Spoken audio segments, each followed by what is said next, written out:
دیکھیں، انڈیا اور پاکستان کی عوام کا مسئلہ نہیں ہے۔ انڈیا میں ہندو ہیں، سکھ ہیں، عیسائی ہیں، مسلمز ہیں۔ پاکستان میں بھی ہندو بھی ہیں، سکھ بھی ہیں، میجورٹی مسلمانوں کی ہے، عیسائی بھی ہیں، یہ سب ایک جان ہے۔ ہم جب دوسرے ملکوں میں جاتے ہیں تو میں نے دیکھا ہے کہ ایک ہی پلیٹ میں بیٹھ کے کھا رہے ہوتے ہیں، پاکستانی بھی اور انڈین بھی۔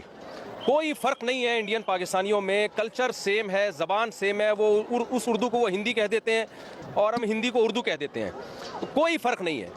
نہ انڈیا سے ہماری دشمنی ہے، نہ انڈیا کی پاکستان سے دشمنی ہے۔ یہ ایک گورنمنٹ ہے مودی، جس نے دماغ خراب کیا ہوا ہے، جس کا اپنی کھوپڑی آؤٹ ہوئی ہوئی ہے اور ساری دنیا کو وہ بدامنی میں ڈال رہا ہے۔ تو انڈین کو بھی چاہیے، پاکستانیوں کو بھی چاہیے، ایک انسان کو قابو میں لائیں آپ۔ ایک کی کھوپڑی کو سیٹ کر دیں گے، پوری دنیا میں امن ہو جائے گا۔ اس کی کھوپڑی خراب ہو گئی ہے۔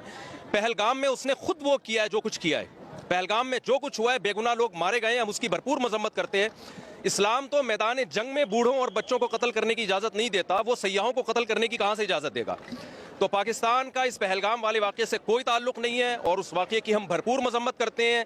اور جو ظلم پہلگام میں لوگوں پر ہوا، انڈین پر ہوا، ہم اس میں انڈیا کے ساتھ ہیں، انڈیا والوں کے ساتھ ہیں۔ تو ایک آدمی کی کھوپڑی خراب ہوئی ہوئی ہے، سب کو مل کے اس کی کھوپڑی کو ٹھیک کرنے کی ضرورت ہے۔ جنگ کی دھمکیاں دے رہا ہے وہ، میں یوں کر دوں گا، میں یوں کر دوں گا، جھوٹا الزام ہمارے اوپر ڈال دیا، ثبوت بھی دیے۔ بھائی اگر آپ کا خیال ہے کہ پاکستان نے یہ کام کیا ہے تو آپ ایک تیسرے ملک کو ثالث بنائیں۔ جب بھی دو میں جھگڑا ہوتا ہے، تیسرا ثالثی کا کردار ادا کرتا ہے۔ پاکستان ثبوت پیش کرنے کے لیے تیار ہے۔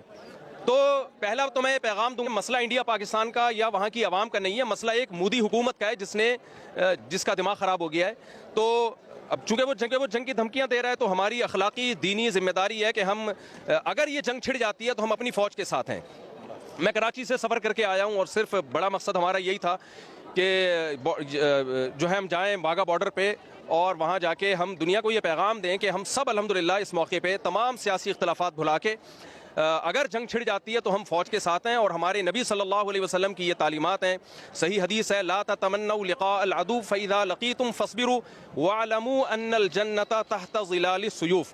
نبی صلی اللہ علیہ وسلم نے فرمایا، دشمن سے لڑائی کی کبھی تمنا مت کرو، لیکن اگر جنگ چھڑ جاتی ہے تو یقین کر لو کہ اللہ نے جنت تلواروں کے سائے میں رکھی ہے۔ تو بھائی مسلمانوں کو تو جنت میں جانے کا میرا خیال ہے ویسے ہی بہت شوق ہے، تو یہ تو شارٹ کٹ راستہ ہوگا ہمارے لیے۔ الجہاد مختصر طریق الجنہ، نبی صلی اللہ علیہ وسلم نے فرمایا جہاد جنت میں جانے کا مختصر ترین شارٹ کٹ راستہ ہے۔